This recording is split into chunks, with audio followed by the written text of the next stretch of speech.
Now, it's well known that Chrysler has always struggled to offer a standout product in the highly competitive midsize family sedan segment. Today, I'm testing out the completely re-engineered 2015 Chrysler 200. Let's take a look and see if the company was able to shed that stodgy rental car image.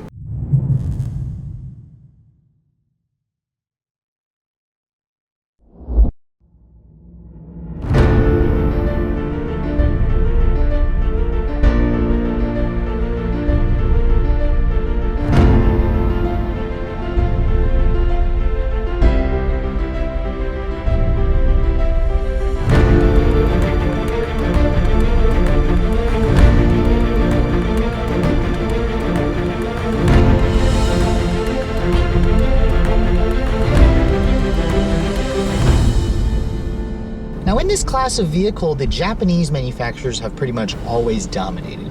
The American manufacturers have always been trying to play catch-up throughout the years, and Ford really has managed to turn that around with the completely redone Fusion, or ever since really the Fusion came out.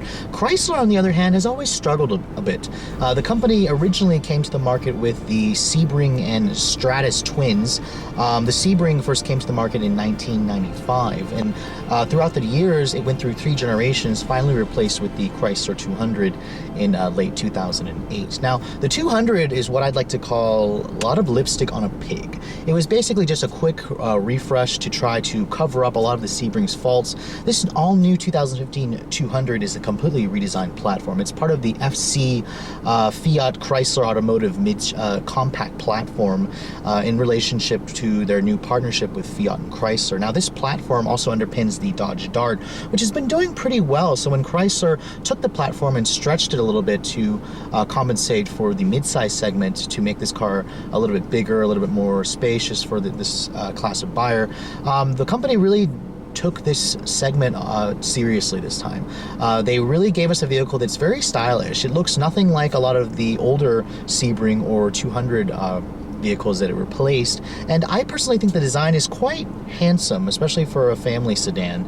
It certainly goes up there with the Kia Optima, the Ford Fusion, the Mazda 6 in terms of design. Personally, I do feel that you need to go for the higher trim to get this car. Speaking of the trims, you can get this car in 4 different trims to start. It only comes as a sedan. The convertible model has been dropped for 2014. It starts with the base LX, mid-level limited, Sporty S, and top-of-the-line C. My particular tester is actually the limited model, which limited for Chrysler is kind of like an EX grade for Honda or a LE grade for Toyota. It really just stands for something that has a little bit more features. Compared to the LX model, the limited gives you the 17-inch wheels, some upgraded chrome trim here and there, and then an upgraded audio system. Now, in terms of the look, the front end certainly looks very aggressive. It actually, a lot of people may mistake this car for a Tesla Model S, surprisingly, especially when it first came out.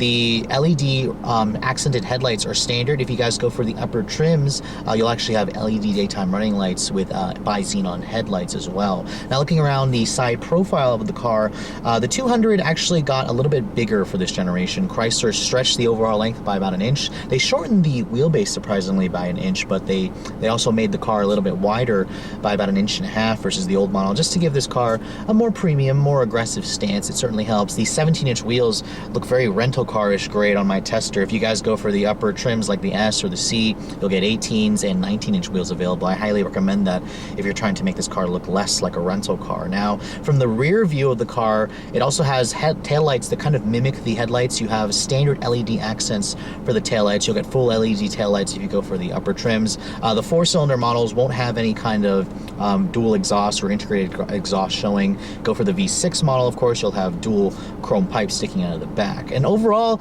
I think the 200 certainly looks aggressive. I'm not entirely sure how it'll age. It has kind of a slow roof in keeping with the theme of today's family sedans, but let's take a look at the interior and see if Chrysler's really managed to elevate the quality and the materials. Stepping inside the cabin of the 2015 Chrysler 200, you can see the interior ambiance has just been completely elevated and redone. If you guys can remember in the past, Chrysler wasn't known for offering a very high quality or even class competitive interior. My particular tester does come standard with these black cloth seats.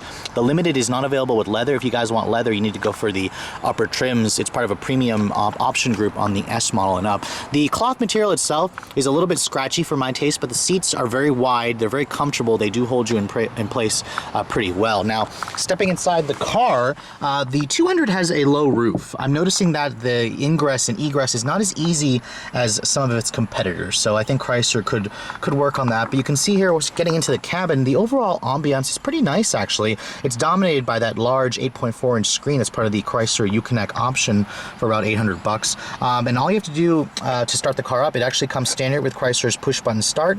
My particular tester also has a remote start, part of that convenience package, so all you have to do is put your foot on the brake. The gauges will light up when you put your foot on the brake, and then push the button right here to start the engine. And you can see here the Uconnect system has a very large screen. The graphics are quite good as well. And my particular tester does have the standard engine, the 2.4 liter multi-air 4-cylinder engine. It's pretty class competitive with the other 4 cylinders on the market, but you can see here, shutting the door actually has a pretty nice solid thunk when you shut it. It doesn't sound as tinny as that 2015 Toyota Camry that I showed you guys, but you can see here the overall materials are actually quite nice. The dashboard is all soft touch. This whole piece right here is soft touch. You have this really interesting looking, I don't even know what this is. I feel like it tries to look like dark wood, but it's really just some silver painted plastic. I mean, it's certainly different. It doesn't really look cheap to me, it's just different. I do like the bright colored silver painted plastic that's splashed throughout to try to make this interior look a little bit nicer since it is all black. The door panel right here on the driver's side is also soft touch. It's leather stitched right here with more of the cloth on the door inserts. The window is automatic up down for the front seats only. The back windows are not one touch. But you can see here the instrument panel is very nice to look at. It's a little gaudy for my taste, especially at night. I found the gauges to be a little bit bright. I prefer personally a simpler design for the instrument lighting. This is a little too much, but if you guys like this look, it's certainly very premium. You have a very nice screen in the center there between your tack and your speedo. The leather wrapped wheel comes as part of the comfort package on my tester. It's very nice feeling leather. I like the stitching on it. The bolsters are very thick. You do have, in typical Chrysler fashion, some controls right here for your audio on the back. I really wish they'd get rid of that. They're not labeled. You kind of have to remember what controls which. You can see here there's a lot of controls here on the steering wheel, and then my tester is missing the safety tech package that you can get on the upper trims that gives you the driver assistance features. This particular model obviously doesn't have it. Now, looking at this center stack here, I'm going to focus really quickly on Uconnect. This is the first Chrysler product I'm showing you with the Uconnect system. Now, Uconnect has been getting a lot of rave reviews recently. They say it's one of the best systems in the business, and I kind of agree with that. The graphics are good. My particular tester doesn't have nav, so you have this large screen and you don't have the nav function. You have to go for the upper trims to get nav. You can see here, here's your basic radio functions here. Your presets are on top. Lots of pretty well labeled display buttons in the screen. Some of them are a little bit small, but the overall usage of them, it's pretty quick to respond. When you tap a portion of the screen, it's pretty fast. You can see here you have your different media sources available from your iPhone, your aux port, your USB. My tester does have the satellite radio option, which is really important for me. There's also a nav traffic option here where you can set your Sirius XM to jump to the weather and traffic station if you want to. That's a pretty nifty feature. Going to the controls here, you can see here your heated seat controls. My tester does have the heated cloth seats. A pretty nice feature to have. Going back here, you can see you can adjust your climate from here, and I really do like the graphics. It's pretty modern. It works better than a lot of the systems that I've tried out in Toyotas and Hondas and Hyundai, Kias. And overall, if you guys are looking for the ultimate touchscreen, this system works pretty darn well if you ask me. Another thing that's also pretty darn well is the voice commands. Now, when you use the voice commands, you push this button right here. It'll ask you to bring up a command. I could say, tune to satellite 55. Please try again. Satellite radio 55. Tuning to satellite channel 855. This channel number is invalid. Well, usually that actually works most of the time, but as you can see, let me try again really quick. Satellite radio pop 2K. Tuning to satellite channel Pop 2K. And there you have it. Most of the times it works pretty well. You just kind of have to remember how you need to spit out the commands. You really need to follow the prompts that are on the screen. But looking at the rest of the center stack here, you're definitely going to notice this. This is the transmission selector for the 9-speed automatic transmission. And basically the way it works, you just twist it like any older rotating dial. It is the biggest knob here, just to let you know that this is the transmission. And when you want to go into low, you actually have to push down on that and then turn it to low. Now, one thing that Chrysler doesn't give you a standard when you put it in reverse is a backup camera. This is part of the convenience group. That's about $800 on my tester. It is a pretty nice backup camera. It gives you distance, trajectory, no parking sensors or whatnot. You have to go for the higher trims to get that. The rest of the controls here, you have your climate controls down here, hard buttons in case you don't want to use the soft buttons. Lots of storage in this vehicle. You can see it's very Volvo-esque. I put my phone down here, and there's really good storage right there. This cup holder area right here is also very nice. This actually really holds your phone pretty well. You have an electronic parking brake. If you want to slide this open, you can see here you have a nice port here for your USB, your aux, and there's a little nice port here or area where your cord can slide through, so you're not going to have any crazy cords coming out from the center console. Looking at the center stack here, this armrest does not adjust, or it does adjust forward and back. It's pretty nice. It's leather padded. You have a really nice storage area down here that's lit. The glove compartment in this vehicle is also a pretty good size. It's not lined with felt, but it is damped. My particular tester doesn't have the sunroof option. If you guys want, you can get a big panoramic sunroof on the upper trim vehicles. I would highly recommend it to let a little bit more light into this somewhat dark cabin. Now, taking a look at the back seat of the 200, this is really where you're going to see a disadvantage compared to its competitors. Overall, like when just looking at it, you can see there's a pretty good space, but stepping inside here, the roof, the low roof right here, really requires you to duck your head. I'm pretty short, and I really had to watch myself from hitting my head on the roof while I'm getting into this car. The door opening is also pretty darn small, but you can see here the legroom is okay. There's not really good foot space underneath here. There's a lot of wires and metal crap that you're gonna scratch your foot on trying to get underneath there, but there's no flat floor here. Most of the competitors don't offer that anyways, but you do have nice dual map pockets. There are vents back here, even on this lower trim level model, and you can see here there is an armrest right here with some cup holders, a nice pass-through right here. The seat itself is actually just, it looks like it's a 60-40 split, so that's good that Chrysler gives you the versatility. Now, shutting the door panel is actually soft touch back here as well with some more leather stitching, so it's nice to see that Chrysler didn't cut corners back here with the quality. I showed you guys that 2015 Camry, which had hard touch plastics all over the back seats. Now, looking at the trunk capacity, this is where the 200 actually is pretty good in the class. You're looking at about 16 cubic feet of space, which is about a cubic foot more than a lot of its competitors. But you can see here the opening is quite large. The actual low load height here is also very good. There are hinges that will crush your cargo, so you'd have to move your stuff around accordingly. Now, looking at the floor, you do have a nice temporary spare tire here, so it's nice that Chrysler still gives you that. And overall, the 200 has a pretty large trunk, to be honest.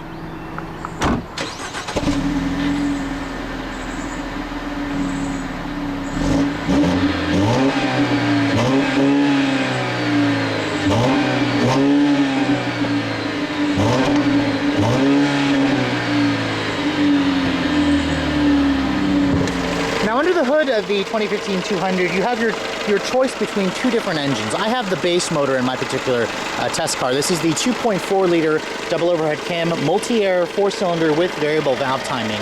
Now, it doesn't have direct injection like a lot of its competitors does, and Chrysler actually haven't gone with the turbocharged route for the 200. They do offer a 1.4 liter turbo in the Dodge Dart, but in this application, this car, you have either the 2.4 or the 3.6 liter Pentastar V6. Now, this 4-cylinder makes 184 horsepower and 173 pound-feet of torque. Pretty class competitive numbers. It is paired with a first-in-class 9-speed automatic transmission only. There is no manual. You get the 9-speed whether you get the 4-cylinder or the V6.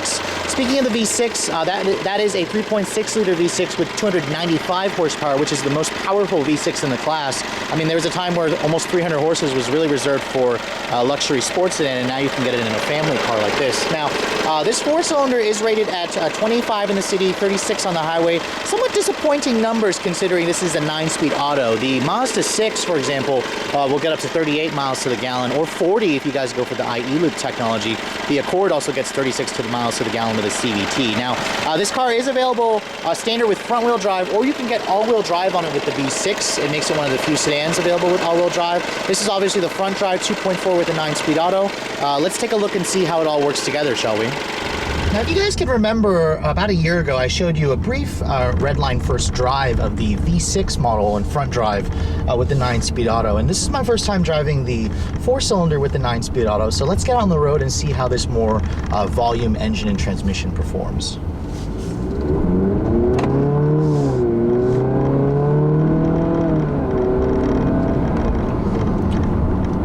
Now, my initial impressions with the 200 are initially quite positive. The car definitely doesn't feel as cheap and rental car-ish the moment you get behind the wheel. The upgraded interior ambiance, the more aggressive looking design all help to that. However, there is something about this car that I'm not entirely sure of, and it definitely has to do with this transmission programming of the 9-speed auto.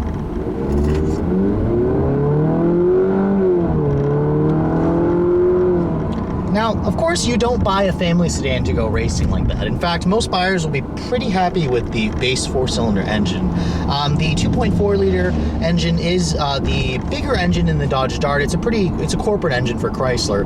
With 184 horsepower on tap, it's not going to really break any records. But really, my issue with this car has to do with the 9-speed automatic. This is the same ZF built unit that you're going to find in a lot of other cars, specifically the Acura, any Acura or modern Honda product with the 9-speed auto. However, Chrysler really needs to work on tuning. This transmission is incredibly lethargic and lazy when you basically put your foot down. It really makes this 4-cylinder feel even slower than its numbers would suggest.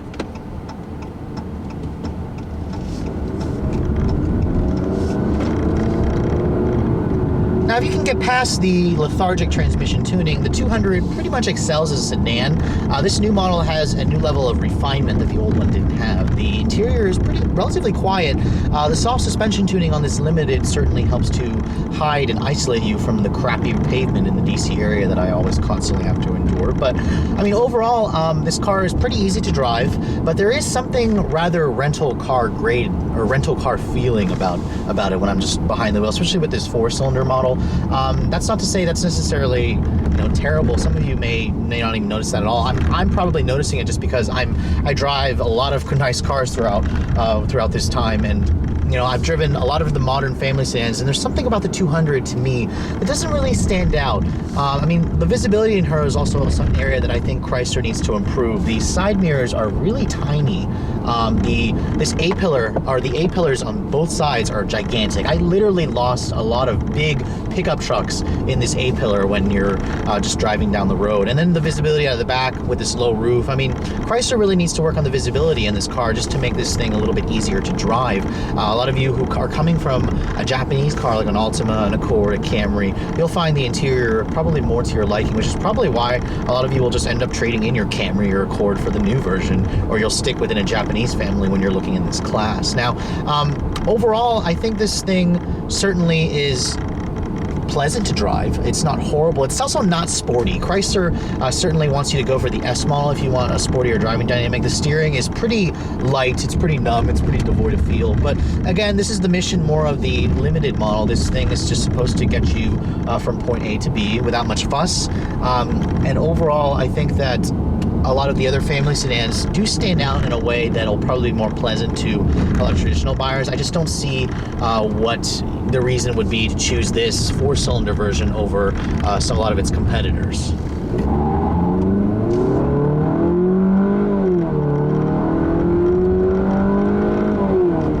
And with your foot to the floor, this 200 with the 4-cylinder will get to 60 in about 9 seconds, which makes it about a second and a half slower than a lot of its competitors, and that's a shame, really. Again, you can blame this horrible transmission tuning. You guys can see the shifts are just painfully slow. The car feels like a 4-speed automatic at times, honestly, especially when you're just tootling around town and you put your foot down. The transmission really doesn't want to give up its gears. It's really quite irritating, to be honest. I was hoping for a lot better transmission tuning for this car, especially with 9 speeds. It's the first 9-speed transmission in the business, but honestly, the 6-speed automatics, the CVTs that its competitors offer, are far better transmissions. So really, the V6 model that I showed you guys before also had the same issue. However, the 295 horsepower V6 does a pretty good job of hiding that issue compared with this 2.4-liter 4-cylinder model.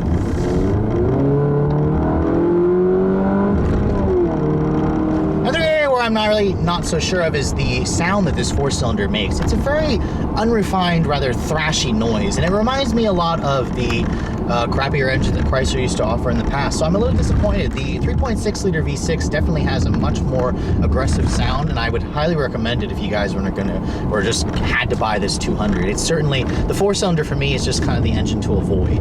Now regarding the fuel economy, of course, you're gonna pick the 4-cylinder because you want better gas mileage, and compared to the V6, which is rated at 1829 with all-wheel drive, the 4-cylinder does get a lot better gas mileage by the EPA's numbers. However, with the transmission tuning constantly wanting to stay in its higher gears, the lack of power and torque from the 4-cylinder, and the rather unpleasant noises, I was actually only averaging about 18 miles to the gallon in mostly city driving. Now, on the highway, I was able to get it about 32 miles to the gallon, which honestly is a little bit disappointing for me.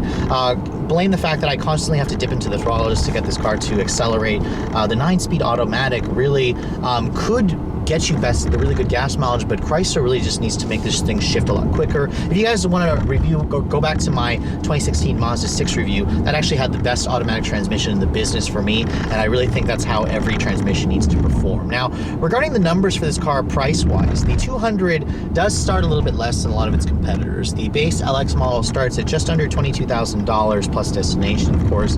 That makes it about $1,000 less than a comparable Honda Accord or Toyota Camry. Now, of course, with the limited model, it's about $2,000 extra for the limited model. You do get features like alloy wheels, upgraded trim here and there, and upgraded sound system. My particular tester, of course, is just the mid trim. It has a couple of options groups on it. It's got the convenience package for $1,000, the comfort package for $600, and then the upgraded Uconnect audio system for another like $700. My tester all in goes in for about $27,000, just over $27,000, which makes it a pretty good price, to be honest, especially when you factor in the rebates Chrysler offers on this car. I think for the area, the Mid-Atlantic region here, the DC area, there's a $3,500 incentive if you guys want to go for this car, if you want to purchase it brand new from the dealership. Now, keeping in mind, if you guys want the 200C with all the tech toys, with all-wheel drive, with the driver assistance tech, with the heated and cooled seats, the big panoramic sunroof, that actually will get to a new stratosphere for the 200. That car I priced out was about $39,000 for everything, which makes it about the same price as a loaded Ford Fusion Titanium with all-wheel drive as well, which makes it also about $4,000 more expensive than a fully loaded Camry or an Accord. However, keep in mind that with that $3,500 rebate, you can basically take like $8,000 off the sticker if you guys want to purchase this car. Now, where does this 200 fit into the market? Let's first talk about the pros and the cons for me. Now, the pros of this car, it's certainly different. If you don't want to have the typical Toyota Camry or Nissan Altima or Honda Accord that your neighbor has, the 200 is certainly different. It doesn't also immediately fool you into thinking that you just bought an ex-rental car, especially if you guys go for the upper trims. This lower trim that I'm showing you guys certainly feels like a rental car to me. The other pros, I mean, it's got comfortable seats, it's got a really good Uconnect infotainment system. The looks are also good. The overall design of the cabin is really to your liking. That's to each their own. Really, for me, the cons are hard to justify, going for the 200. Transmission is awful for a 9-speed automatic. The engine is rather thrashy sounding, didn't get the best gas mileage. I would like to see Chrysler offer a little bit more interior room. The back seat is tight, the headroom is tight in this car, the low roof makes the ingress and egress hard, especially considering this is a family sedan where it's supposed to be basically an easy car to live with on an everyday basis, which this car is, but there are a couple of more annoyances that I do notice while driving the car, whereas I believe that most people who go for a family sedan prefer to have the car with the least amount of annoyances. Anyways, I hope you guys have enjoyed my overview of the 2015 Chrysler 200. If you're in the market for a mid-sized family sedan, I would probably suggest checking out its competitors first. You'll probably find them more to your liking. But anyways, if you guys are looking to see the latest vehicles I'm testing, make sure you follow me on Instagram, like us on Facebook, and keep subscribing to the YouTube channel so you can keep up to date with the latest reviews. Thanks so much for watching, guys. I'll catch you all in the next video.